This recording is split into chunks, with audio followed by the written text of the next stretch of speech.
doctor Carlos, en el momento que lo considere.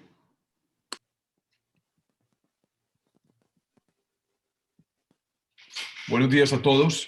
En nombre de AmCham Antioquia y Caldas, les damos un cordial saludo y una cordial bienvenida. A su vez, a nuestro primer webinar del año, deseándoles los mejores éxitos para todos en este 2021. Hoy tenemos el gusto de contar con el doctor Darío Ramírez, socio de Correa Merino, abogado en la práctica laboralista, para el evento del Fuero de la Salud en la jurisprudencia actual de la Sala Laboral de la Corte Suprema de Justicia. Darío, bienvenido. Muchas gracias por acompañarnos. Te cedo la palabra.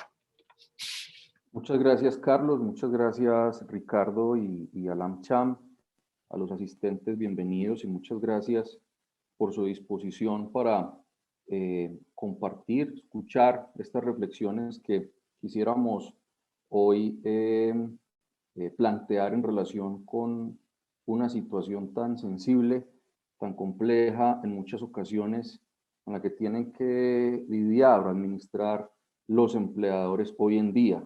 Una situación más de las que tantos retos representan para la administración de relaciones laborales, especialmente en la situación actual por la pandemia generada por el COVID-19. Como el título de la propuesta lo plantea, vamos a revisar unos análisis que al interior de la firma estudiamos y propusimos en relación con el fuero de salud en la jurisprudencia actual de la Sala Laboral de la Corte Suprema de Justicia.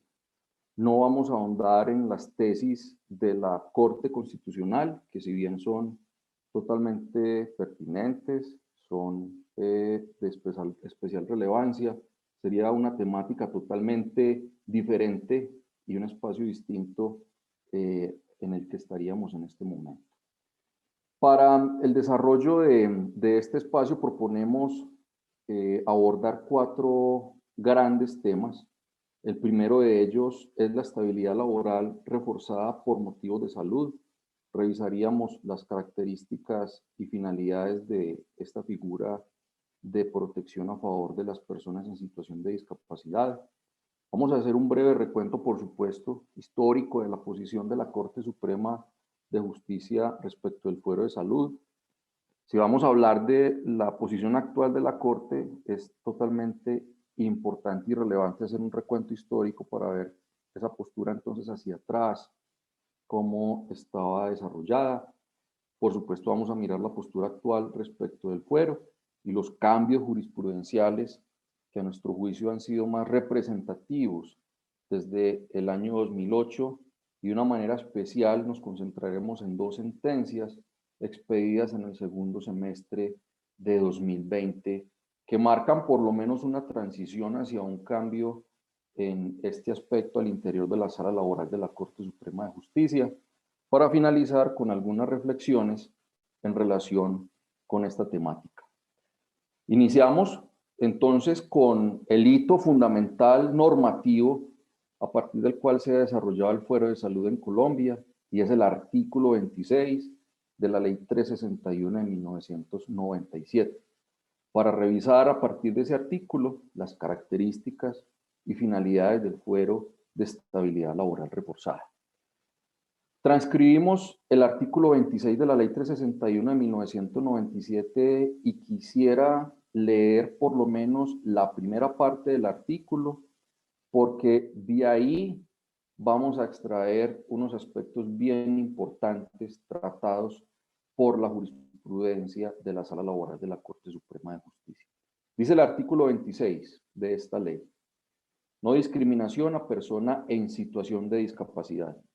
En ningún caso la discapacidad de una persona podrá ser motivo para obstaculizar una vinculación laboral, a menos que dicha discapacidad sea claramente demostrada como incompatible e insuperable en el cargo que se va a desempeñar. Asimismo, ninguna persona en situación de discapacidad podrá ser despedida o su contrato terminado por razón de su discapacidad, salvo que medie autorización de la oficina de trabajo. No voy a leer el párrafo siguiente, ese simplemente establece una sanción de pago de salario de 180 días si se despide a una persona en situación de discapacidad o su contrato termina. Quisiera extraer de la primera parte del artículo 26 y tal vez me anticipo a unos asuntos que vamos a tratar más adelante o que vamos a concluir más adelante, pero por la importancia del contenido de este artículo, unos aspectos relevantes. Dice la norma que en ningún caso la discapacidad de una persona podrá ser motivo para obstaculizar una vinculación laboral, a menos que dicha discapacidad sea claramente demostrada como incompatible e insuperable en el cargo que se va a desempeñar. Esta última parte que acabo de leer es totalmente relevante de cara a lo que vamos a ver, que es la posición actual de la Sala Laboral de la Corte Suprema de Justicia en punto a la autorización que se debe obtener del Ministerio del Trabajo para terminar un contrato de trabajo con una persona en situación de discapacidad. Este quizá es el único evento por el momento en el que la Corte Suprema de Justicia dice, si ese contrato va a terminar por esos motivos de salud, un inspector de trabajo tendrá que entrar a verificar una serie de actuaciones previas que el empleador debió haber realizado, que las vamos a ver más adelante, para autorizar la terminación de ese contrato de trabajo. Y otro aspecto importante de lo que acabamos de leer, asimismo, ninguna persona en situación de discapacidad podrá ser despedida o su contrato de trabajo terminado por razón de su discapacidad. Claro, este aspecto fundamental es uno de los sustentos claves para el cambio jurisprudencial de la Sala Laboral de la Corte Suprema de Justicia en sentencia del 2018, que ya lo vamos a ver, en cuanto a que sostiene que si los motivos, el sustento para terminar la relación laboral no está dado en la situación de salud del trabajador, no puede entonces reputarse o considerarse que la terminación del contrato de trabajo fue discriminatoria, siempre y cuando existan razones objetivas que sustenten la terminación de ese vínculo laboral. Y también resalto no solamente lo relacionado con el despido del trabajador, sino la terminación del contrato por razón de su discapacidad. Este aspecto en relación con otra de las sentencias fundamentales que generan un cambio del precedente jurisprudencial de la Corte Suprema de Justicia a propósito del vencimiento del plazo pactado como razón o causal objetiva o no para terminar un contrato de trabajo a término fijo. Concretamente, el artículo 26 de la Ley 361 de 1997 contiene tres aspectos fundamentales. Esa norma establece una acción afirmativa. Una acción afirmativa entendida a partir de lo dispuesto por la Ley 1618 del año 2013. Esta ley es una ley estatutaria por medio de la cual se establecen disposiciones para garantizar el pleno ejercicio de los derechos de las personas con discapacidad. En esa norma, en el artículo segundo, numeral tercero, se define qué es una acción afirmativa. Entendida las acciones afirmativas como políticas, medidas o acciones dirigidas a favorecer a personas o grupos con algún tipo de discapacidad, con el fin de eliminar o reducir desigualdades y barreras de tipo actitudinal, social, cultural o económico que los afectan. Tenemos que tener presente este concepto relevante porque más adelante lo vamos a retomar. De igual manera, un aspecto fundamental del artículo 26 de la Ley 361 de 1997 es que, y como finalidad del fuero, es que protege al empleado de la terminación del contrato de trabajo basada en motivos discriminatorios en razón de la discapacidad. Y claramente establece una excepción, esa norma, el artículo 26 de la Ley 361 de 1997, una excepción a la libertad del empleador de terminar el contrato de trabajo. Miremos dentro de esas características unos aspectos bien importantes que han establecido sentencias, especialmente una de ellas de la Sala Laboral de la Corte Suprema de Justicia, hito en la transición o cambio de la doctrina de esa corporación o de la tesis jurisprudencial a propósito del fuero de salud. Pero empezamos con un aspecto importante que, aunque suene un poco complejo de entender dada la realidad de la posición de la Corte Constitucional, la traemos a colación. Y es que uno de los aspectos importantes y características y finalidades de este fuero es que no implica derechos absolutos ni perpetuidad en el empleo. Pareciera lo contrario de los efectos, por supuesto, de las tesis de la Corte Constitucional, las cuales, en principio, de acuerdo con mi opinión por lo menos, es que resultan ser totalmente desfasadas e ilógicas con la tesis de la debilidad manifiesta.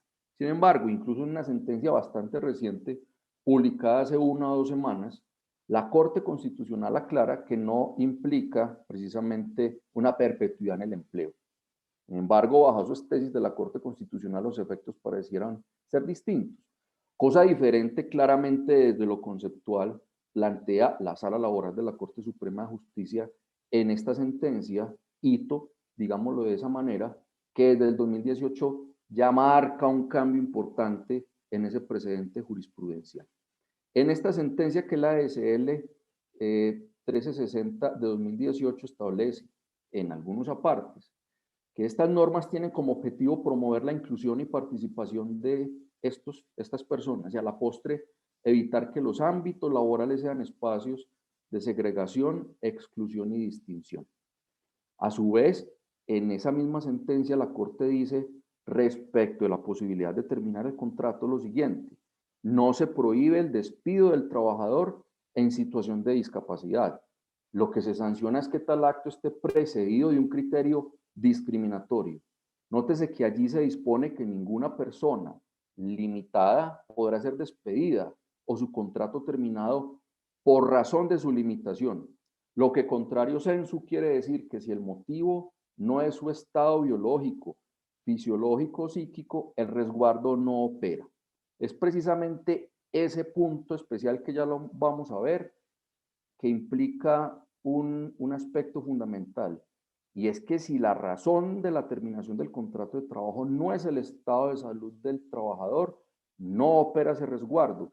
Sin embargo, establece también la Corte un mecanismo de protección y, si se quiere, precisamente lo que hablábamos ahora, una acción afirmativa, que es la presunción de despido o terminación discriminatoria del contrato, teniendo el empleador que demostrar que el móvil de la terminación de ese vínculo laboral fue una causa objetiva, una justa causa de despido o una causa legal, como la finalización de la obra labor, la terminación o la finalización del plazo pactado, por ejemplo. Así entonces, podemos concluir que esa protección, esa finalidad del fuero de estabilidad laboral reforzada, por lo menos de acuerdo con el artículo 26 de la Ley 361 de 1997 y los desarrollos jurisprudenciales de la Sala Laboral de la Corte Suprema de Justicia, esa protección está dirigida a un contingente particular de trabajadores y se trata de una medida excepcional. Esto en contraste con la figura o la institución jurisprudencial desarrollada por la Corte Constitucional de la debilidad manifiesta.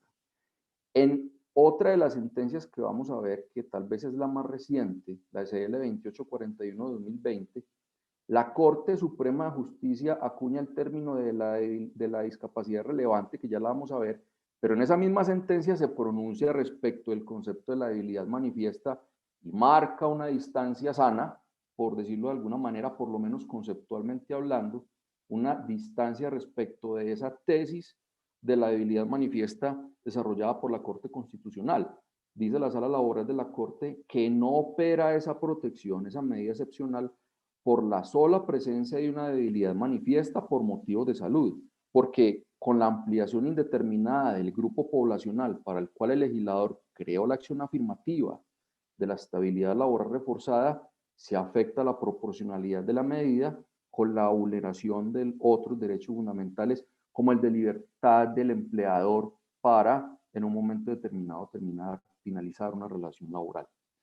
Y, digamos, acá podemos hacer el siguiente comentario, anticipándome tal vez a una de las reflexiones finales.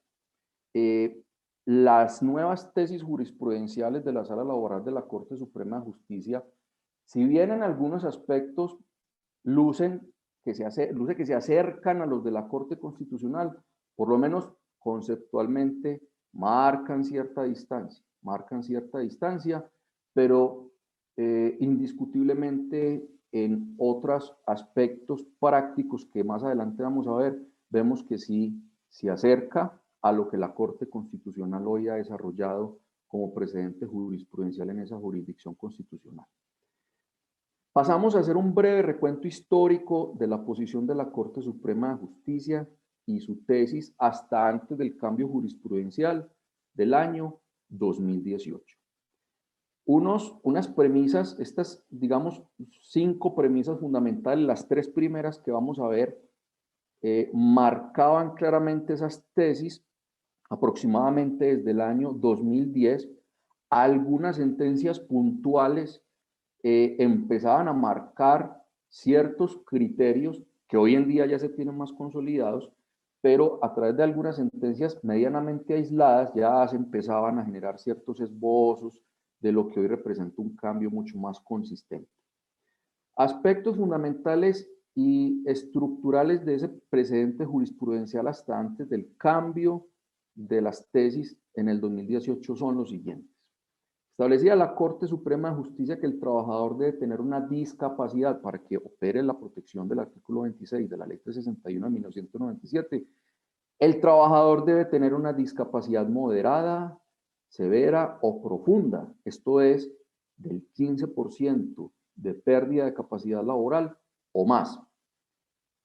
No basta con el diagnóstico adicionalmente, como una segunda tesis, no basta con el diagnóstico de la enfermedad, órdenes de incapacidad temporal, restricciones o prescripciones sobre reubicación laboral. Tesis que sí acoge la Corte Constitucional. Sabemos que la Corte Constitucional, bajo la tesis de la debilidad manifiesta, se apoya en que incluso una simple incapacidad médica, una restricción, orden de reubicación, en fin, pues puede generar el fuero de salud y una estabilidad laboral reforzada. La Sala Laboral de la Corte Suprema de Justicia ha sostenido que no, por lo menos incluso en esta época anterior al año 2018, y tal vez ahora pueda llegar a mantenerse en algunos aspectos con ciertas observaciones que vamos a tratar más adelante. Y un último aspecto central de ese primer momento histórico es que no opera una presunción legal ni de derecho respecto a considerar que un despido discriminatorio, un despido de una persona o una terminación de un contrato de trabajo de una persona discapacitada, se presume que se generó precisamente por su estado de salud. La Corte decía en su momento, si un trabajador que es despedido, su contrato de trabajo terminado, considera que ese hecho fue discriminatorio, lo debe probar al interior del proceso. Y ahí la Corte Suprema de Justicia trató en diferentes sentencias, como las que están reseñadas en la parte inferior de esa idea, ese asunto, diciendo que claramente pues la ley no establecía una presunción y que operaban unas cargas probatorias, en principio de manera más fuerte, a cargo del trabajador para demostrar que el contrato de trabajo terminó precisamente por su estado de salud, cuestión que precisamente es la que reevalúa la Sala Laboral de la Corte Suprema de Justicia a partir de 2018, estableciendo que efectivamente sí aplica una presunción de terminación del contrato, de despido discriminatorio, y será el empleador al que le corresponde probar, demostrar que la terminación del contrato de trabajo tuvo una razón objetiva y que estuvo sustentado en una justa causa o en causales legales de terminación del contrato de trabajo para desvirtuar esa presunción, también como acción afirmativa a favor del trabajador. De igual manera, y aquí ya empieza, o por lo menos a esbozarse un cambio definitivo, ya en su momento en el 2018, pero por lo menos empezaban a esbozar ciertos aspectos como a manera de vientos de cambio. Diciendo la Corte en sentencias como las que están reseñadas en la parte inferior, incluso desde 2012, 2016, 2017, que existe libertad probatoria y no opera una tarifa legal de prueba para demostrar la discapacidad. No se exige carnet ni dictamen de pérdida de capacidad laboral al momento de terminar el contrato de trabajo. Recordemos a propósito del carnet, para quienes de pronto no lo tengan presente o no estén familiarizados con ese requisito, que la Ley 361 de 1997 en su artículo 5 dispuso que las personas con limitación deberán aparecer calificadas como tales en el carnet de afiliación al Sistema de Seguridad Social en Salud, ya sea en el régimen contributivo subsidiado. Para el efecto, las empresas promotoras de salud deberán consignar la existencia de la respectiva limitación en el carnet del afiliado, para lo cual solicitarán en el formulario de afiliación la información respectiva y la verificación a través de diagnóstico médico en caso de que dicha limitación no sea evidente. Dicho carnet especificará el carácter de persona con limitación y el grado de limitación, moderada, severa o profunda de la persona. La Corte, ¿qué ha dicho en relación con este carnet? Que simplemente una forma de identificación, digamos, es un aspecto declarativo de la discapacidad, más no constitutivo. No es lo que constituye, crea, genera o demuestra la discapacidad. Es, digamos, un aspecto simplemente declarativo de la situación de discapacidad. Pero no, hoy en día, y desde estas sentencias, no se exige ese carnet, y empieza a cuestionarse y a hablarse de la libertad probatoria también respecto del dictamen de pérdida de capacidad laboral, cuyo aspecto ya hoy en día empieza a ser más sensible como uno de los sustentos objetivos médicos y científicos que en todo caso a cualquier autoridad judicial, al empleador y al mismo trabajador le genera cierta certeza y seguridad respecto a la discapacidad. Vamos a ver que hoy en día va a ser difícil, en nuestro criterio, determinar con toda la objetividad cuando una persona se encuentra en situación de discapacidad. Por último, otro de los aspectos importantes antes de ese cambio jurisprudencial está el hecho de que el empleador deba acudir al Ministerio del Trabajo para solicitar autorización para terminar el contrato de trabajo sin justa causa. Ya vamos a ver entonces hoy en día cuál es el entendimiento adecuado del rol del Ministerio del Trabajo en las tesis de la Sala Laboral de la Corte Suprema de Justicia. Vamos a entrar entonces ya de lleno en la postura actual de la Corte Suprema de Justicia y esos cambios jurisprudenciales que se han venido evidenciando. Vamos a revisar los requisitos del fuero, la presunción de despido discriminatorio y las cargas probatorias que hoy en día existen, el concepto de discapacidad, aspecto fundamental como lo venía mencionando, porque hay una realidad de cambio normativo que ya vamos a empezar a ver los efectos en las sentencias de la Sala Laboral de la Corte Suprema de Justicia, ya lo vamos a pasar a explicar.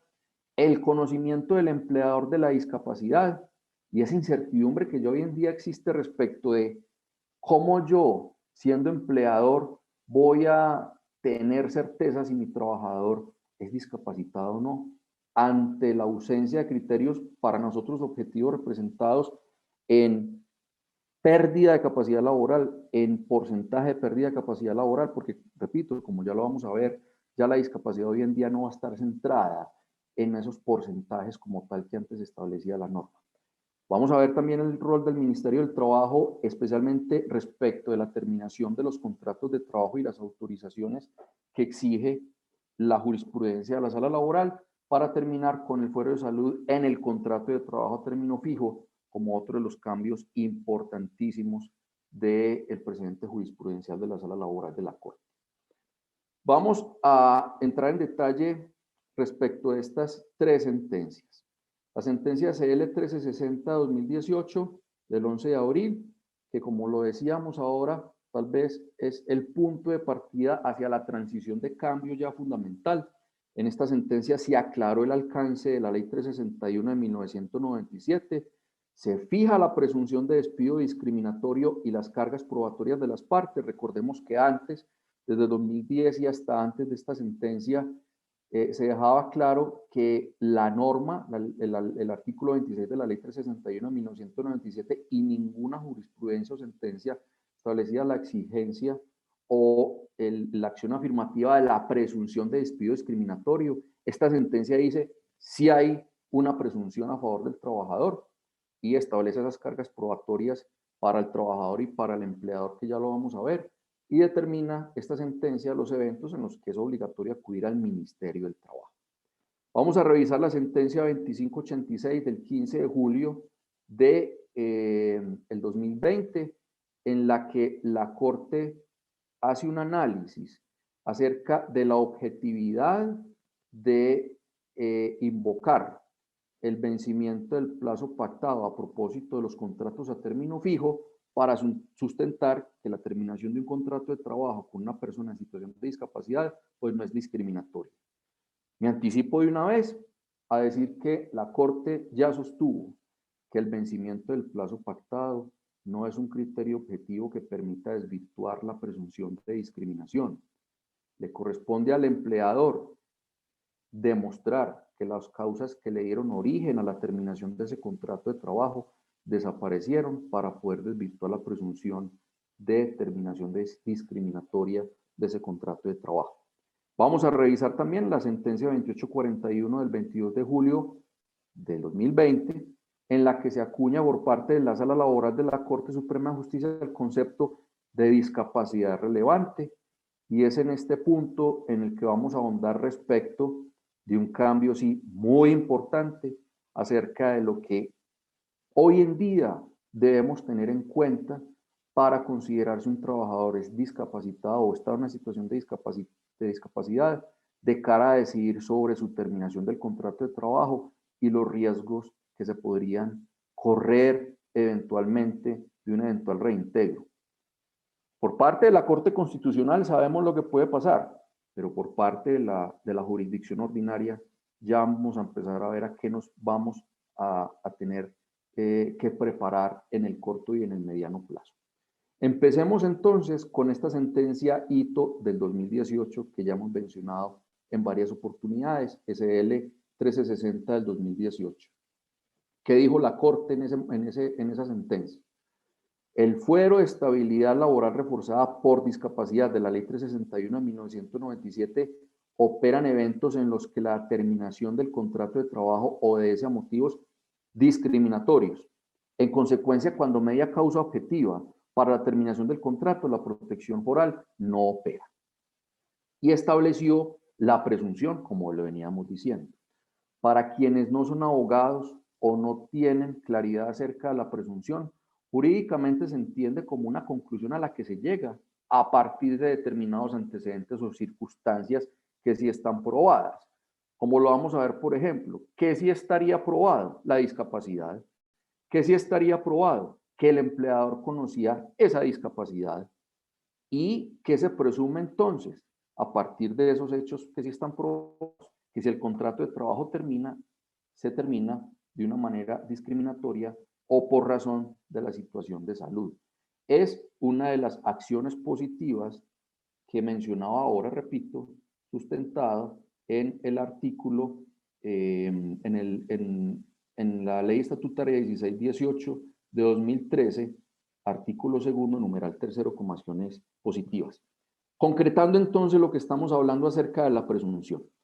Dice la sentencia, y para efectos prácticos, si el trabajador tiene una situación de discapacidad y el empleador conoce la situación de discapacidad y despide al trabajador, el despido se presume discriminatorio. Tesis que trae entonces nueva o cambio jurisprudencial desde la sentencia 1360-2018, desarrollada, ratificada en las sentencias que encuentran en la parte inferior de esta diapositiva. Así entonces, ¿qué pasaría con esa presunción legal que admite prueba en contrario? Si se demuestra una causal objetiva que no es discriminatoria, el empleador desvirtúa la presunción. Ahora, ¿cuáles son esas cargas probatorias para desvirtuar la presunción? Por un lado, por parte del empleador, y por parte del trabajador, ¿qué debe hacer para beneficiarse de esa acción afirmativa, para beneficiarse de esa presunción? Pues por parte del trabajador, para beneficiarse de la presunción, tendrá que demostrar la situación de discapacidad y tendrá que demostrar el conocimiento del empleador de esa situación. Por parte del empleador, para desvirtuar la presunción, tendrá que demostrarle al juez que existieron razones objetivas, no discriminatorias, para la terminación del contrato de trabajo, que corresponden básicamente a justas causas de despido o a causas legales. Causas legales como, por ejemplo, la finalización de la obra labor o el vencimiento del plazo pactado en un contrato a término fijo. Claro, lo que acabo de decir en la sentencia de CL 1360, pero vamos a ver la sentencia del año pasado, que ya esa tesis de causal objetiva representada en la finalización del plazo pactado en los contratos a término fijo tiene un importante cambio jurisprudencial, como ya me anticipé a concluirlo. Aspecto central y fundamental en lo que vamos a analizar es este tema que vamos a tratar acá en relación con el concepto de discapacidad a la luz de la Ley 361 de 1997. ¿Por qué razón? Porque las decisiones de la Sala Laboral de la Corte Suprema de Justicia en punto a la discapacidad hasta el momento y hasta el 27 de junio de 2013, los casos que ha venido conociendo que se han generado esa controversia hasta antes del 27 de junio de 2013 se analizaban en cuanto a la discapacidad a partir del decreto 2463 de 2001, artículo 7. Esa norma establecía los grados de discapacidad, que ya los vamos a ver. Sin embargo, esta norma, el decreto 2463 de 2001, artículo 7, fue derogado por el artículo 61 del decreto 1352 de 2013, a partir del 27 de junio. Para quienes no tienen la información acerca de qué trata el decreto 2463 de 2001, es un decreto por el cual se reglamentó la integración, financiación y funcionamiento de la Junta de Calificación de Invalidez. En el artículo 7 de la norma, como lo vamos a ver más adelante, se establecen los diferentes grados de limitación física que sustentan el concepto de discapacidad o lo han venido sustentando históricamente hasta el 27 de junio de 2013. Ese decreto que derogó el 1352, que derogó el 2463, es un decreto que reglamentó a su vez la organización y funcionamiento de las juntas de calificación de invalidez y se dictan otras disposiciones. Y otra norma fundamental para estos análisis que tienen un componente temporal que de pronto puede ser un poco confuso, pero lo importante es tener en cuenta estas fechas, especialmente 27 de junio de 2013 en adelante y hacia atrás. Norma fundamental que hace parte de lo que vamos a ver es la que anticipé al principio, discúlpeme un momento, la Ley Estatutaria 1618-2013, que es la norma que establece el concepto de discapacidad, la cual entró a regir el 27 de febrero de 2013. Y es la norma a partir de la cual se supone, después del 27 de junio de 2013, va a tratar o va a comprender lo que debe entenderse por discapacidad. Vamos a entrar un poco más en detalle para aclarar esto. El decreto 2463 de 2001, artículo 7, estableció los grados de severidad de la discapacidad. En moderada, severa y profunda. La moderada calificada entre el 15 y el 25%, la severa mayor al 25 y menor al 50%, la profunda igual o mayor al 50%. Las tesis de la Sala Laboral de la Corte Suprema de Justicia han dicho que para que un trabajador se entienda protegido por la estabilidad laboral del artículo 26 de la Ley 361 de 1997, considerado discapacitado, deberá tener una pérdida de capacidad laboral calificada por lo menos del 15%, como lo vimos ahora. Sin embargo, en cuanto a que el decreto 2063, artículo 7, que establece estos grados de severidad de discapacidad, fue derogado a partir del 27 de junio, nos hacemos la pregunta, ¿qué sucede entonces con los contratos que terminaron a partir del 27 de junio de 2013 para determinar qué se entiende como persona en situación de discapacidad, como trabajador en situación de discapacidad?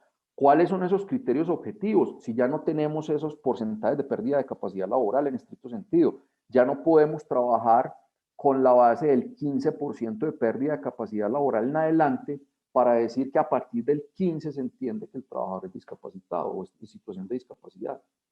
Entonces, ahí, desde este punto empiezan las inquietudes. Por eso nosotros planteamos en búsqueda de criterios objetivos. ¿Por qué razón? porque a nuestro juicio lo que vamos a ver no necesariamente tiene un criterio objetivo. Nosotros planteamos como criterio objetivo tal vez centrado en dos aspectos, lo numérico, lo porcentual. Lo numérico, lo porcentual con un sustento científico y médico, porque lo que vamos a ver que está contenido en las normas que regulan el concepto de discapacidad es conceptual. Y en lo conceptual, a nuestro juicio, se puede caer en decisiones y en análisis subjetivos y muy seguramente en especulaciones, que van a ser, desde nuestro punto de vista, complejo determinar entonces cuándo se va a entender que un trabajador está en situación de discapacidad. De tal manera que, a la luz de la Ley 361 de 1997, el concepto de discapacidad, con estos ajustes normativos y ya jurisprudenciales que vamos a ver, implican lo siguiente y nos tenemos que centrar en las siguientes normas. Miren, la Ley 1346 de 2009 aprobó la Convención sobre los Derechos de las Personas con Discapacidad, adoptada por la Asamblea General de las Naciones Unidas el 13 de diciembre de 2006.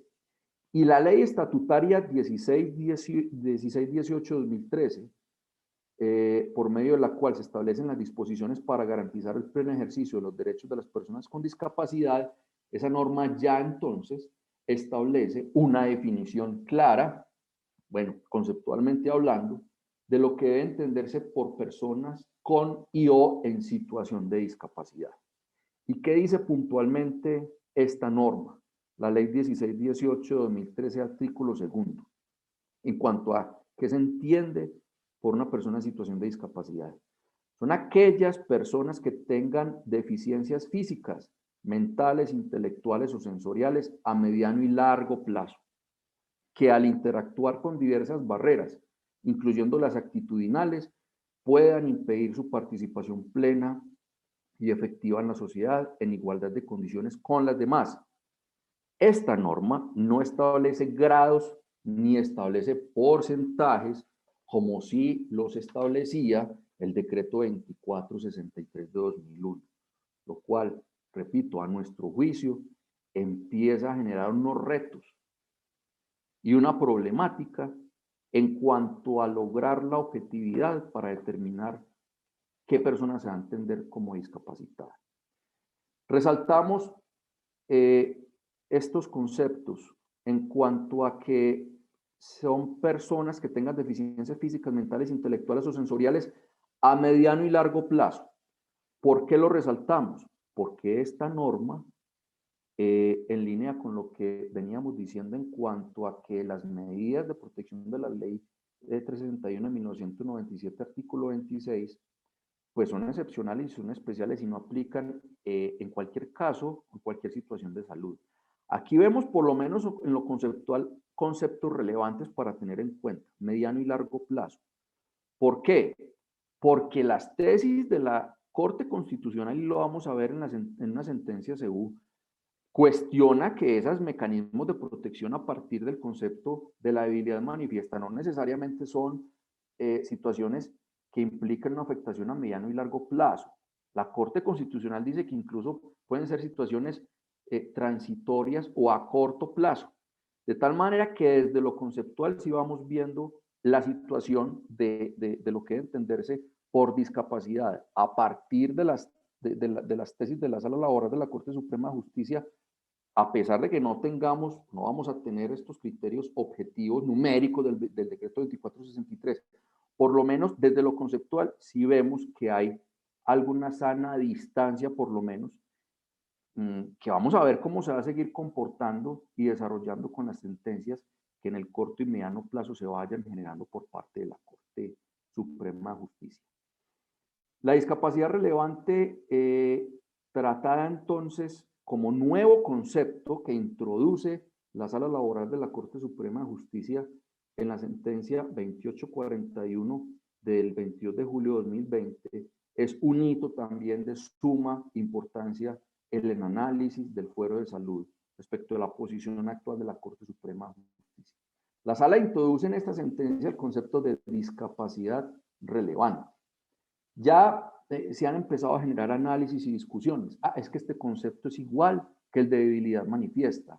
Este concepto se aproxima mucho al de debilidad manifiesta de la Corte Constitucional. En nuestro concepto no necesariamente es una institución o una figura igual, en nuestro concepto no lo es, pero lo que gravita alrededor de este nuevo concepto, algunas cosas sí empiezan a aproximarse a las tesis de la Corte Constitucional, por lo menos a ciertas realidades que los empleadores tienen hoy en día para concluir si puede existir un riesgo de estabilidad laboral reforzada por fuero de salud y el riesgo de una acción de tutela y que se logre por esa vía un reintegro. Vamos a ver por qué ahí sí vemos ciertas semejanzas de lo que plantean hoy los problemas constitucionales frente a un reintegro y los problemas que van a representar las tesis de la jurisdicción ordinaria regida por la Corte Suprema de Justicia. En esta sentencia, la Sala Laboral hace referencia al convenio 159 de 1983 de la OIT respecto de la readaptación profesional y el empleo de personas inválidas. La Corte plantea el uso del término discapacidad relevante, ya vamos a ver el contexto en el que lo plantea. El punto con esta decisión de la Sala Laboral de la Corte Suprema de Justicia es el siguiente, en los hechos, digamos, situaciones fácticas. Se trataba de un contrato de trabajo que terminó el 31 de agosto de 2009 y ese hecho es fundamental. ¿Por qué?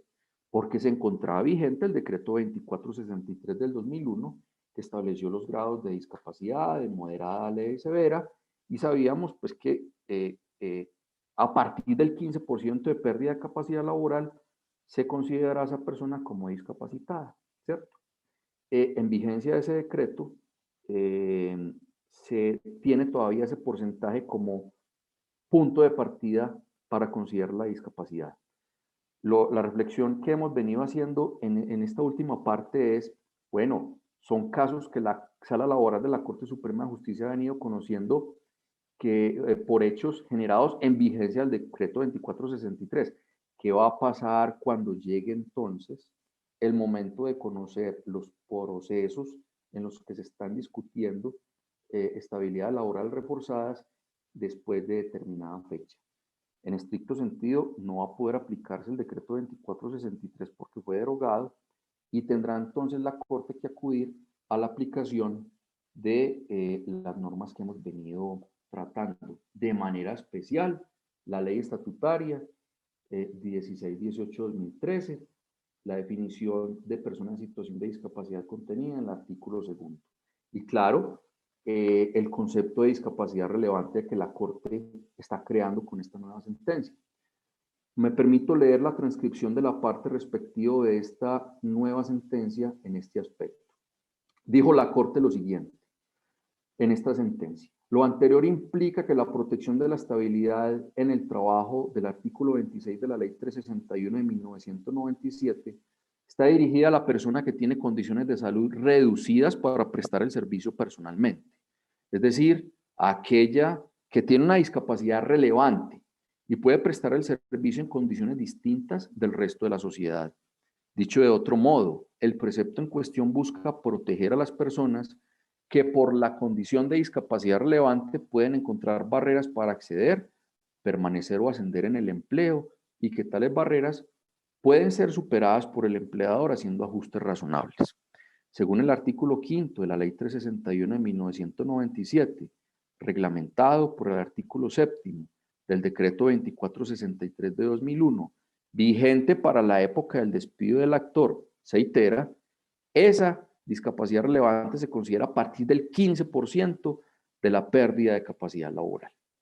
Repito, ese es el aspecto importante y a tener ahora muy presente y la expectativa que tenemos respecto de los futuros análisis y decisiones de la Corte en el corto y mediano plazo frente a cómo va entonces a determinar y aplicar los nuevos criterios de discapacidad si ya no va a acudir a los porcentajes de pérdida de capacidad laboral.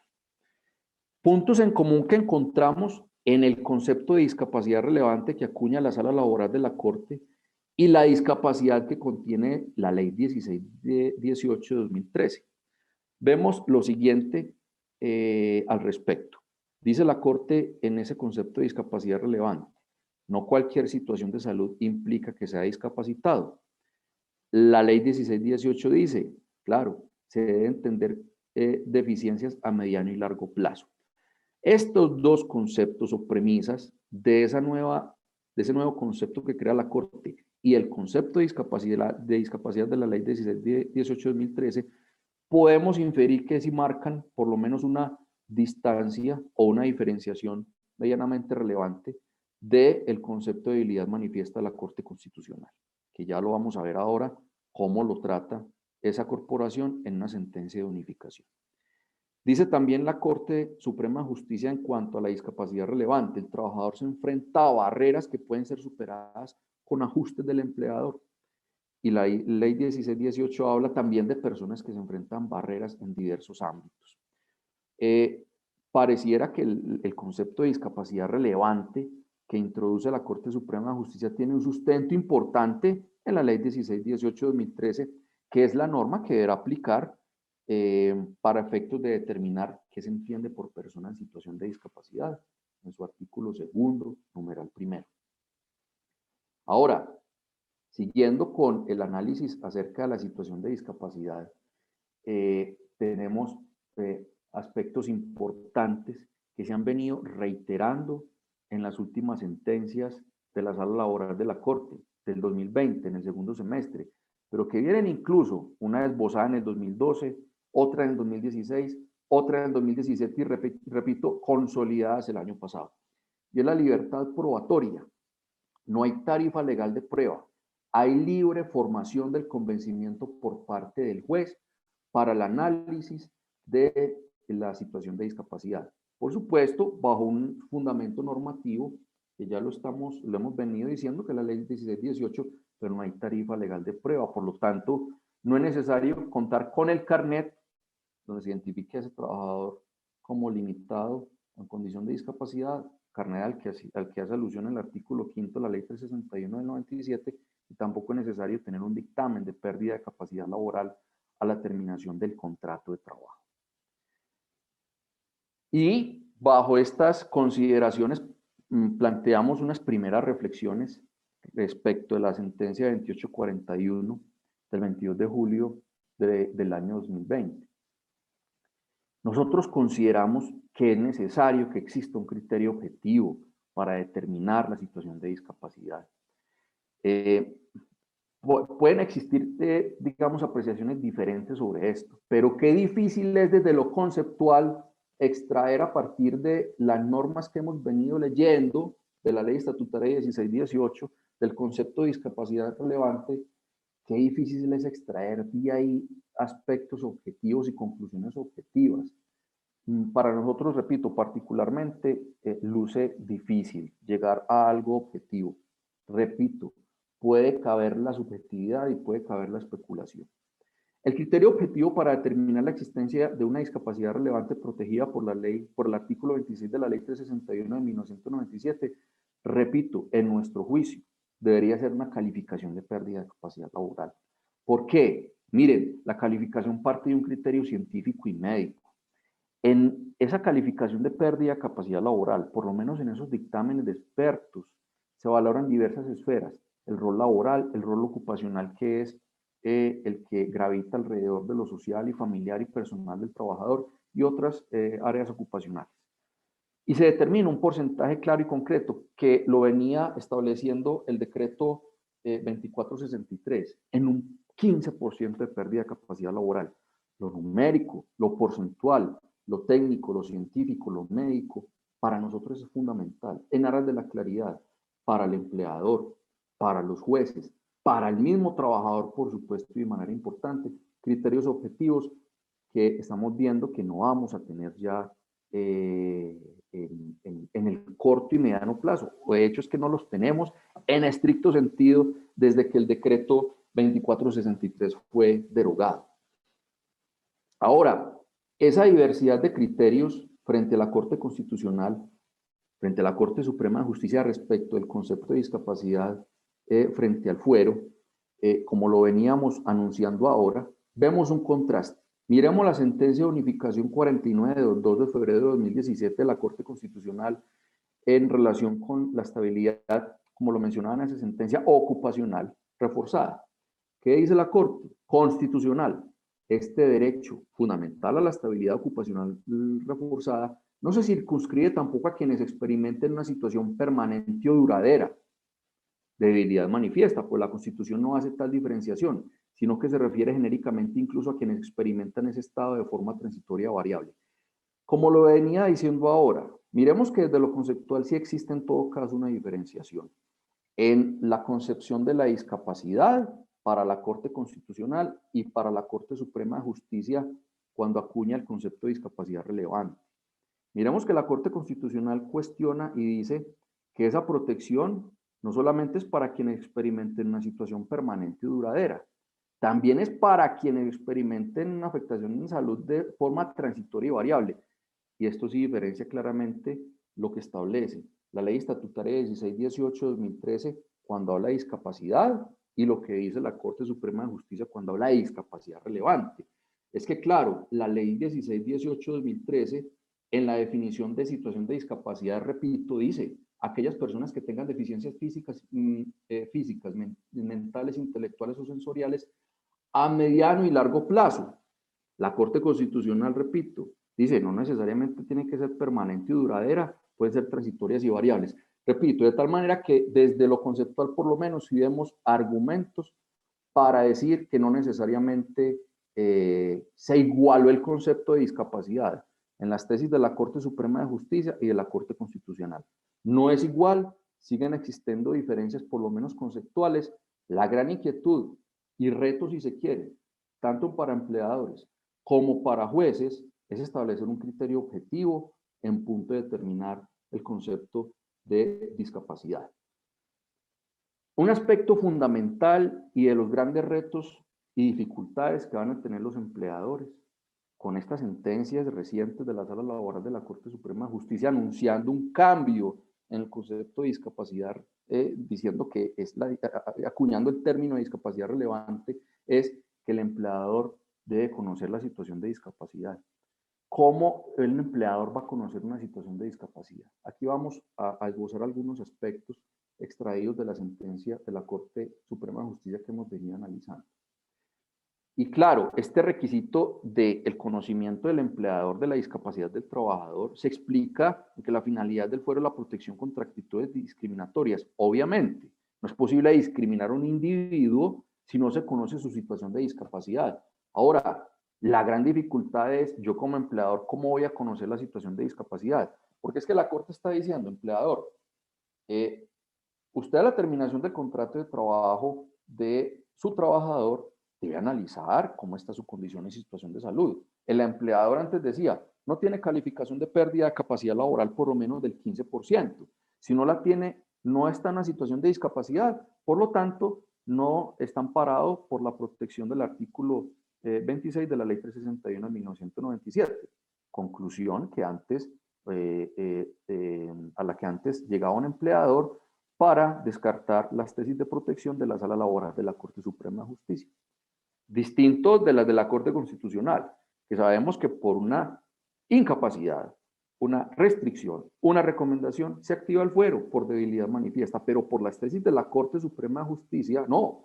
Siempre el empleador estaba entonces diciendo, pendiente, si tiene una pérdida de capacidad laboral del 15 en adelante, ya debo efectuar un análisis y tengo que tomar unas decisiones juiciosas y efectuar una decisión distinta en punto de la terminación del contrato de trabajo. Ahora, como ya no se tiene ese criterio del 15% de pérdida de capacidad laboral, la Corte Suprema de Justicia en esta última sentencia que hemos venido diciendo, pues le dice al empleador, revise el estado de salud de su trabajador, que no vaya a tener una discapacidad relevante, ¿sí?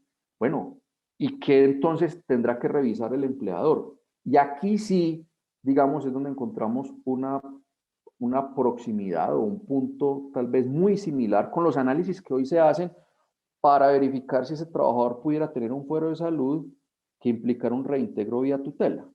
Entonces, estamos en situaciones como si el trabajador tiene órdenes de reubicación, si tiene incapacidades recurrentes, si tiene una situación evidente o notoria de salud, si está en trámite la calificación de la pérdida de capacidad laboral o reportes de accidentes. Esos análisis que de alguna manera la Corte Suprema de Justicia por el caso puntual, analizó cuando acuñó el término de discapacidad relevante, son estos, pero no se limitan a estos. Pueden ser otros y deberían ser otros incluso.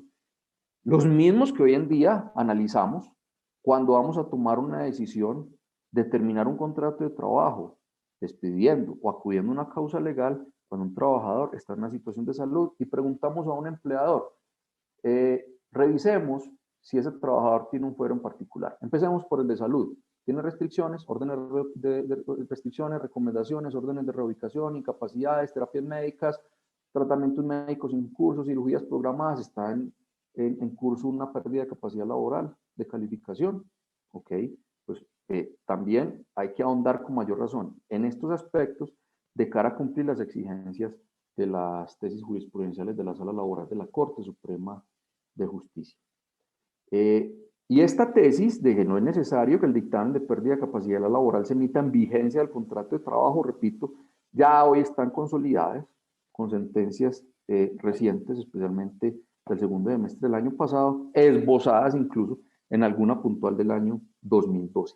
Ahora, uno de los cuestionamientos que nos planteamos es, ¿resulta proporcionado este planteamiento de que el empleador conozca la situación de discapacidad? El empleador no cuenta realmente, digamos, por regla general, con herramientas técnicas, científicas, médicas, de análisis, incluso social, con las que pueda concluir con certeza que un trabajador será calificado con una discapacidad relevante. O la certeza o tranquilidad de que si ese trabajador va a cuestionar lo discriminatorio de la terminación de su contrato, del despido, llegado el proceso a un juez, a un tribunal o a la corte, una de estas autoridades le reprocha, usted tuvo que haber conocido, usted conocía esa discapacidad relevante. El empleador va a decir, bueno, pues yo hice un análisis de acuerdo con mis conocimientos y mis limitaciones de acceso a información en cuanto al estado de salud de esta persona. Pero ¿hasta qué punto es exigible a un empleador ahondar y analizar para concluir si ese trabajador tiene una discapacidad o una discapacidad relevante? Acudiendo a lo que dice el artículo segundo de la ley 1618 de 2013. Repito, porque es conceptual. Aquellas personas que tengan deficiencias físicas, mentales, intelectuales o sensoriales a mediano y largo plazo que al interactuar con diversas barreras, incluyendo las actitudinales, puedan impedir su participación plena y efectiva en la sociedad en igualdad de condiciones con los demás. Ahí es donde nosotros consideramos que es absolutamente deseable e importante retomar, plantear un criterio objetivo, numérico y porcentual de discapacidad, de pérdida de capacidad laboral. Inquietud, ¿será que la Corte en el mediano plazo por lo menos podría retomar esa objetividad numérica, porcentual, técnica, científica y no solamente conceptual? ¿Será que se va a expedir una norma que aporte a este nuevo paradigma de la discapacidad para aplicar el artículo 26 de la Ley 361 de 1997? Ahora, aspecto importante en cuanto a la presunción, ya pasando al tema del despido en cuanto a que se presume discriminatorio. Debe demostrarse que la terminación del contrato de trabajo no se generó por la situación de discapacidad, que no fue discriminatorio y que en su lugar mediaron razones objetivas para la terminación. Y entonces nos ubicamos en las justas causas de despido y en causales legales de terminación. La sentencia 1360 de 2018, que es la sentencia hito, digamos, en ese cambio jurisprudencial, que dijo que sí existía una presunción de discriminación y estableció esas cargas probatorias, en esa sentencia la Corte dijo claramente que si el empleador considera que está acreditada una justa causa de despido como razón objetiva, entonces no es obligatorio acudir al inspector de trabajo para solicitar la autorización de despido. Ahora, ¿cuándo sí es obligatorio acudir a la autoridad del trabajo? Dice la Corte, en aquellos eventos en que en el desarrollo de las actividades laborales a cargo del trabajador discapacitado sea incompatible e insuperable en el correspondiente cargo o en otro existente en la empresa, en cuyo caso, bajo el principio de que nadie está obligado a lo imposible o a soportar obligaciones que exceden sus posibilidades, podría rescindirse el vínculo laboral con el pago de la indemnización legal. Este es el evento en el que en la jurisprudencia de la Sala Laboral de la Corte Suprema de Justicia actualmente debe acudirse al Ministerio del Trabajo a pedir autorización para terminar un contrato de trabajo de una persona en situación de discapacidad. ¿Cuál es la función del Ministerio del Trabajo? Al momento de revisar esa solicitud de terminación del contrato de despido que tiene esa protección de estabilidad laboral. La autoridad administrativa verifica que el empleador haya aplicado diligentemente los ajustes razonables orientados a preservar el empleo al trabajador, lo cual implica rehabilitación funcional y profesional, readaptación de su puesto de trabajo, reubicación, cambios organizacionales o movimientos de personal necesarios. Este último punto con fundamento en la Ley 776 de 2002, artículo 8. La sentencia 1360 trae a colación este requisito. Y este análisis que debe hacer el inspector de trabajo para autorizar la terminación de un contrato de trabajo de un trabajador en situación de discapacidad cuya situación de salud no sea compatible con el cargo, con los roles que tiene como alternativas para darle el empleador al exceder, a desbordar las capacidades de esa compañía, de esa empresa, en cuanto a que, como lo dice la Corte, también nadie está obligado a lo imposible. Ahora, esto difiere claramente de los criterios de la Corte Constitucional. Para la Corte Constitucional, cuando se va a terminar un contrato de trabajo con un trabajador en debilidad manifiesta, y sabemos que en debilidad manifiesta cae lo impensable, en todos esos casos se tendría que acudir a obtener la autorización del inspector del trabajo.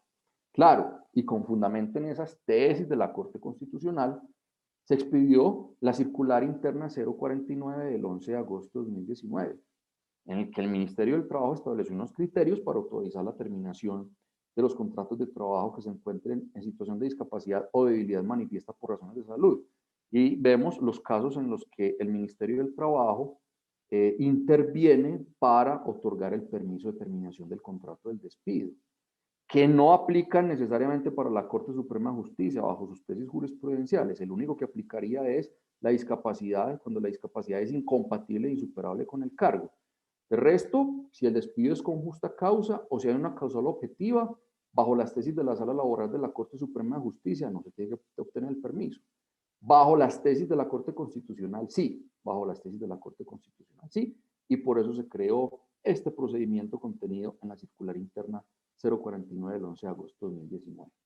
Ahora, un aspecto fundamental dentro de los cambios de la jurisprudencia de la Sala Laboral de la Corte Suprema de Justicia, encontramos el tema del fuero de salud en el contrato de trabajo a término fijo.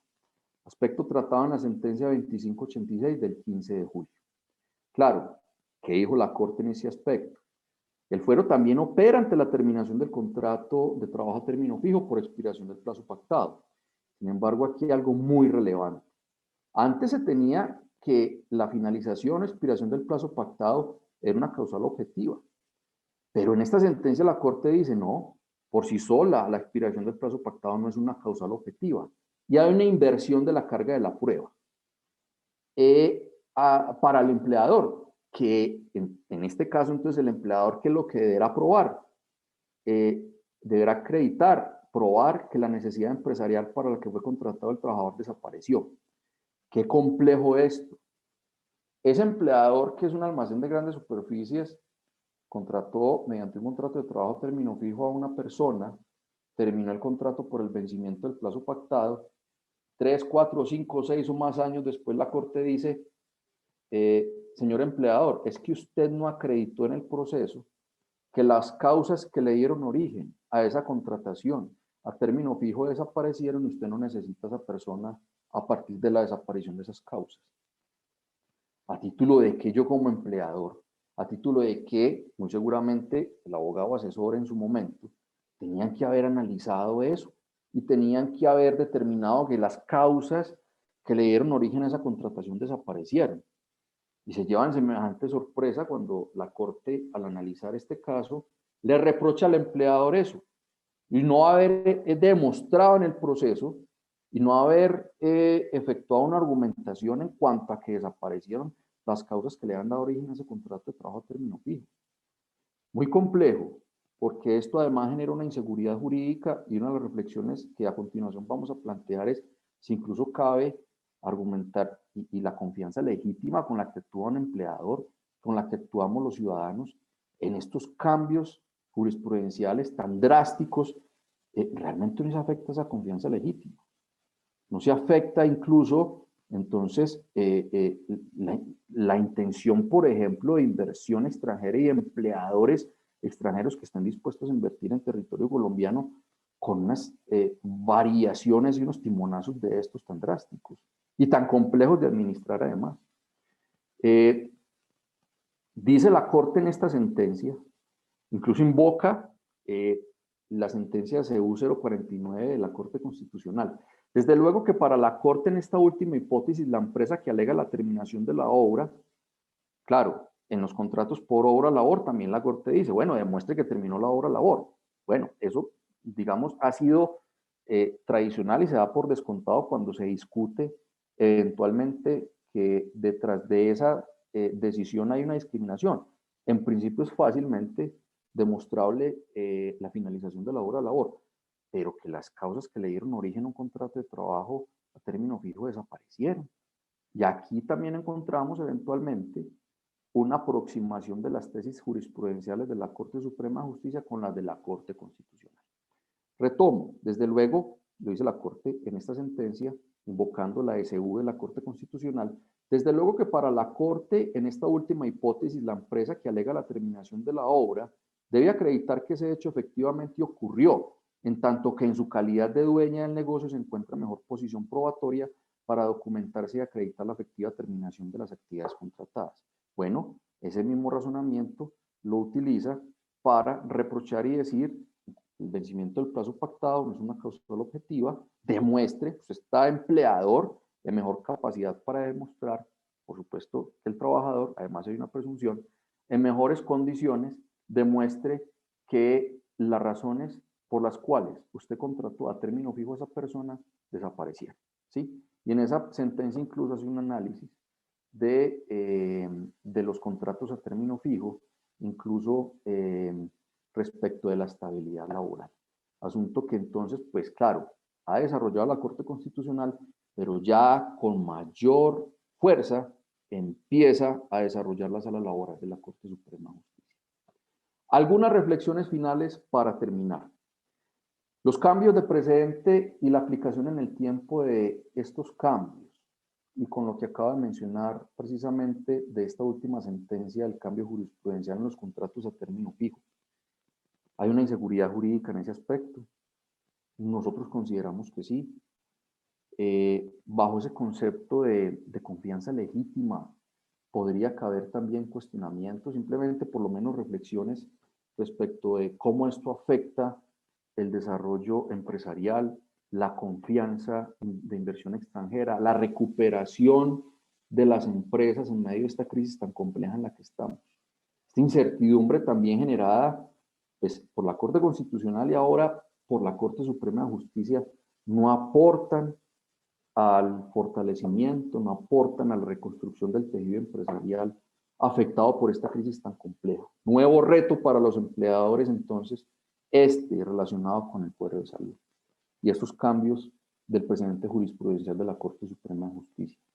Claro, y suma a esa inseguridad jurídica y a esa confusión la diversidad de criterios entre la Corte Constitucional y la Corte Suprema de Justicia. Sabemos que lo que primero va a hacer un trabajador, que partamos de la base que hay gente decente, hay personas discapacitadas que merecen protección, pero también hay una cantidad de personas que abusan de esta protección bajo los amparos de la Corte Constitucional. Lo primero que va a hacer una persona de estas que abusa es acudir a una acción de tutela y ya todos sabemos el camino que se recorre y los resultados que por esa vía se obtienen, ¿no?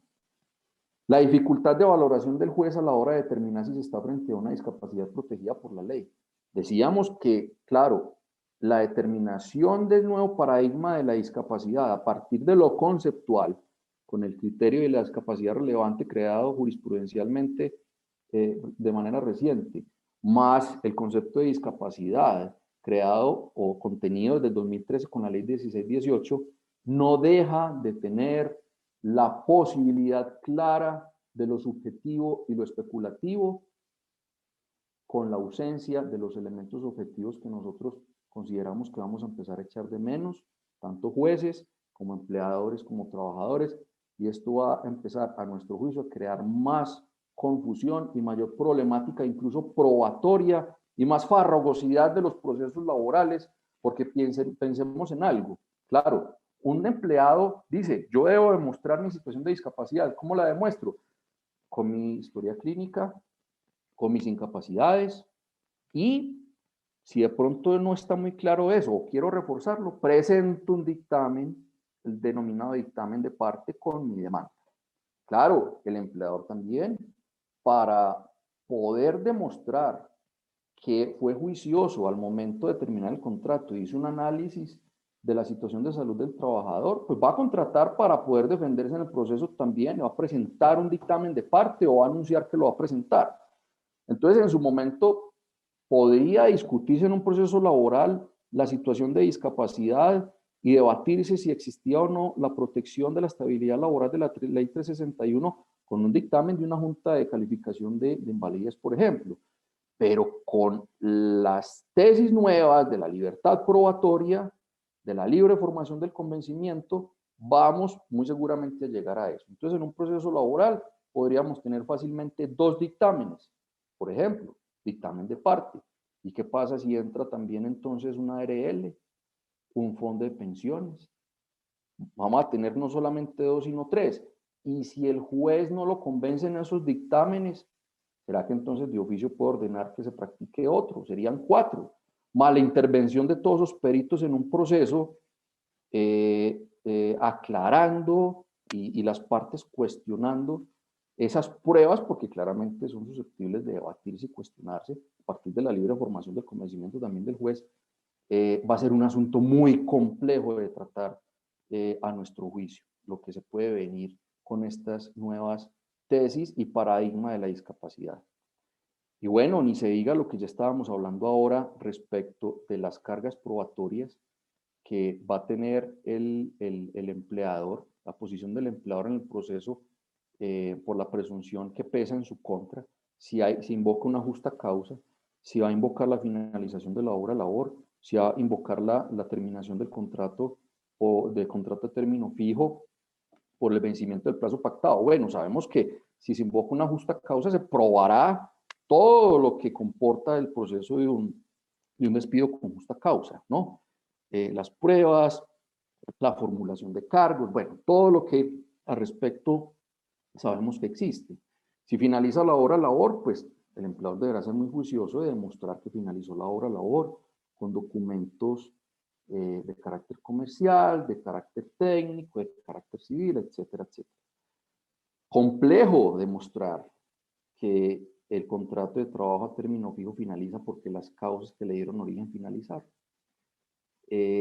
Carga que deberán los empleadores tener en cuenta en lo sucesivo para evitar entonces que se tenga como discriminatoria la terminación de un contrato de trabajo con un trabajador que a su vez se presente en una situación de discapacidad en un proceso laboral. Muchas gracias. Bienvenidos comentarios, aportes e inquietudes. Darío, mil gracias. Muy buena tu presentación, muy clara, muy precisa, muy interesante las reflexiones sobre el tema de fuero salud. Tenemos varias preguntas. Lina García dice, ¿se puede terminar el contrato laboral a una persona que se encuentra incapacitada y en proceso de reconocimiento de pensión de invalidez hace más de 7 meses, teniendo en cuenta que corresponde al fondo de pensión pagar su incapacidad? Digamos que bajo las nuevas, a ver, primero que todo, bajo las tesis de la Corte Constitucional, claramente esa persona, a mi juicio, tendría una debilidad manifiesta y fácilmente si se despide lograría ser reintegrada por una acción de tutela. Y bajo las tesis de la Sala Laboral de la Corte Suprema de Justicia, también esa persona, al estar en proceso de calificación de pérdida de capacidad laboral y tener esa determinada patología conocida por el empleador, puede estar amparada también en principio por el fuero, entendiendo que estaría en una situación de discapacidad. Entonces tendría que analizar la terminación del contrato de trabajo, bajo qué fundamento se va a realizar, si es por la finalización del plazo pactado es un contrato a término fijo, ya vemos la restricción que existe. Si es finalización de obra-labor, pues se tendrá que demostrar la finalización de la obra-labor. Si es una justa causa, bueno, tendrá que demostrarse la justa causa de despido, bajo las tesis de la sala laboral de la Corte. Pero fácilmente, por las tesis de la debilidad manifiesta, si se le termina el contrato de trabajo a esa persona, en principio lograría ser reintegrada acudiendo a la jurisdicción constitucional. Ok, bueno, Lina tiene otra pregunta y es, teniendo en cuenta que la Corte Constitucional y la Corte de Justicia difieren en algunos aspectos sobre la tesis del fuero de salud, ¿qué tesis se recomienda y se debería acoger el empleador? En la práctica, para efectos de determinar si se corre un riesgo de reintegro o no, las tesis que como primer filtro deben adoptarse son las de la Corte Constitucional, porque son las tesis a las cuales acudirá un trabajador muy seguramente de manera rápida y expedita para lograr ser reintegrado, ¿sí? Y yo creería que en eso coincidimos los colegas, coincidimos las personas de las áreas de gestión humana, cuando se va a terminar un contrato de trabajo con una persona que tiene alguna novedad de salud. Hacer el filtro por el que normalmente pasan los análisis de los jueces de tutela al momento de decidir sobre un reintegro. Perfecto, Darío. Ana Marín pregunta, para el caso en que un trabajador tiene una condición de discapacidad y la empresa cerrara completamente sus operaciones, ¿es necesario acudir al Ministerio de Trabajo para solicitar la autorización de terminación de contrato? Digamos que ese evento puede ofrecer discusión, puede ser discutible. Y ahí hay un aspecto fundamental, digamos, desde lo jurídico, y es el estado de inviabilidad o la liquidación como tal de la empresa, ¿no? En todo caso, sabemos que, y ahí puede, digamos, cruzarse un tema, y es precisamente la necesidad de acudir a solicitar autorización del Ministerio del Trabajo en un momento determinado para terminar contratos de trabajo por un cierre de una compañía. Pero desde el punto de vista, digamos, constitucional, ¿qué puede pasar? Si se termina un contrato de trabajo con un trabajador que está amparado por fuero de salud, aduciendo la terminación de operaciones o la liquidación de una empresa, bueno, un juez constitucional puede, de alguna manera irracional, decir que se reintegre. Muchas veces no entienden la inviabilidad de una compañía, muchas veces no se comprende que no hay posibilidad física de reintegro. Sin embargo, los efectos de una decisión de esas pueden ser económicos, mantener los pagos de ese trabajador hasta que entonces definitivamente la compañía no siga existiendo como ente jurídico. Ahora le corresponderá al liquidador tener presente esa novedad, realizar las provisiones que sean del caso hasta donde económicamente sea viable, ¿no? Yo pensaría que desde el punto de vista de las tesis de la Corte Suprema de Justicia, eventualmente podría ser más razonable sostenerse que hay una razón objetiva y por esa vía procurar de alguna manera una absolución, pero digamos, mientras se resuelve por la vía ordinaria, de manera definitiva, una situación de estas, ya la compañía más fácilmente sea liquidada. Ok. John Camargo nos pregunta, ¿qué pasa con los trabajadores que informan al empleador que son portadores de VIH, pero no tienen calificación de discapacidad? ¿Tendría fuero laboral? Sí, en nuestro criterio sí, bajo las tesis de las dos cortes ya hoy en día. A partir de las tesis de la Corte Constitucional, claramente esa persona pues estaría siendo beneficiaria de la tesis de debilidad manifiesta, tendría estabilidad laboral reforzada. Bajo las tesis de la Corte Suprema de Justicia, no es necesario, como lo vimos, una calificación de pérdida de capacidad laboral al momento de terminar el contrato de trabajo. Bueno, se tendría que hacer el análisis como lo decíamos ahora. Claro que por la pregunta que estamos viendo, pues ese caso no corresponde al año 2013. Si es en la actualidad, no vamos a decir si esa persona es discapacitada a partir de la pérdida de capacidad laboral del 15%. Ya tenemos que acudir al concepto de la discapacidad relevante, nuevo desarrollado por la Sala Laboral de la Corte Suprema de Justicia y bajo el concepto de discapacidad que trae la Ley 1618.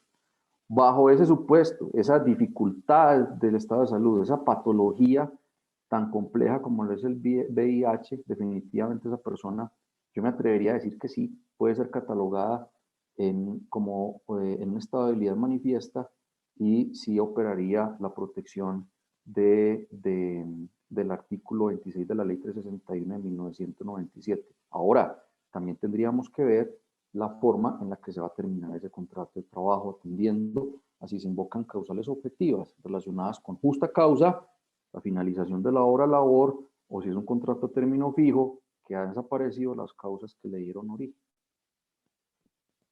Muy bien. David Lopera nos pregunta, quisiera conocer su opinión respecto de una persona que ha sido calificada 2 veces, 7% año 2009 y 10.5 año 2014. ¿Estos porcentajes serían independientes o se sumarían respecto de una posible discapacidad relevante? Digamos que es importante, sí, algo, determinar el, el contexto en el que se generaron esas dos calificaciones de pérdida de capacidad laboral. Importante las fechas porque podría llegarse a concluir que para la discapacidad relevante se opere en un momento determinado el decreto 2463 de 2001. Pero sobre todo tendríamos que ubicarnos temporalmente al momento de la terminación de ese contrato de trabajo. Si ese contrato de trabajo termina con posterioridad a la derogatoria del decreto 2463, entonces ya estaríamos en sede de la discapacidad relevante que no necesariamente exige los requisitos de los porcentajes de pérdida de capacidad laboral, ¿cierto? Y se tendría que entrar a mirar otros factores como los establecidos en la ley 1618 en cuanto a las restricciones y barreras que puede tener esa persona para prestar el servicio. Y que no necesariamente van a estar centrados esos análisis en esas calificaciones de pérdida de capacidad laboral. ¿Por qué? Porque lo vimos que las tesis de la Corte Suprema de Justicia no exigen una prueba en particular, hay libertad probatoria y libre formación del convencimiento. La gran dificultad es, como lo decíamos ahora, cuál va a ser el criterio objetivo. Si antes teníamos las pérdidas de capacidad laboral determinadas en el decreto 2463, ¿cuál va a ser esa objetividad numérica y porcentual que vamos a tener ahora?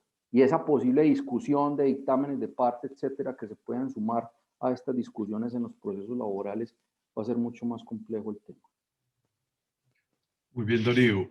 Tenemos 2 preguntas más. ¿Consideras que 3 preguntas? 2 preguntas. ¿Tienes el tiempo? Sí, ¿Podemos sí, yo pienso que no hay problema, adelante. Perfecto. Listo. Gracias, Darío. Hilda Hoyo nos pregunta, para el caso de un trabajador que termina una incapacidad y debería regresar al trabajo con recomendaciones de medicina laboral, pero su contrato es por obra o labor contratada, pero esta ya se terminó, ¿se puede de todas formas terminar su contrato de trabajo? Si tiene recomendaciones vigentes y se materializa la finalización de la obra labor por las tesis de la Corte Constitucional, las recomendaciones médicas pueden generar una estabilidad laboral reforzada bajo ese concepto tan ambiguo, amplio e irracional de la debilidad manifiesta. Por las tesis de la Sala Laboral de la Corte Suprema de Justicia, la finalización de la obra labor, al probarse al interior de un proceso laboral, podría resultar siendo una causal objetiva que desvirtuaría la presunción de despido discriminatorio. Bajo ese entendido, no tendría por qué operar la protección en sede de la jurisdicción ordinaria. Muy posiblemente sí, se correría el riesgo en sede de la jurisdicción constitucional. Ok, perfecto, Darío. Y la última pregunta. Para el caso en que se ordene el reintegro y efectivamente se lleva a cabo, ¿procede en todo caso el pago de la sanción de los 180 días? Digamos que sí, la sanción de los 180 días está establecida en el artículo 26 de la ley 361 de 1997 Y hemos visto cómo ha sido recurrente esa sanción en varias sentencias de tutela y también en sentencias de la jurisdicción ordinaria, juzgados, tribunales y Corte Suprema de Justicia. Bueno, muy interesante, Darío, toda tu presentación y la resolución de todas las inquietudes que se presentaron. Muchas gracias, Muy Carlos. agradecido por la presentación del día de hoy, Darío. Esperamos a futuro tenerte nuevamente. Y a los asistentes, muchas gracias y esperamos tenerlos en próximos eventos. Un buen día. Mil gracias a todos. Gracias, Carlos. Muchas gracias a todos los asistentes, a los colegas, amigos. Gracias y feliz día. Gracias. Hasta luego. Hasta luego.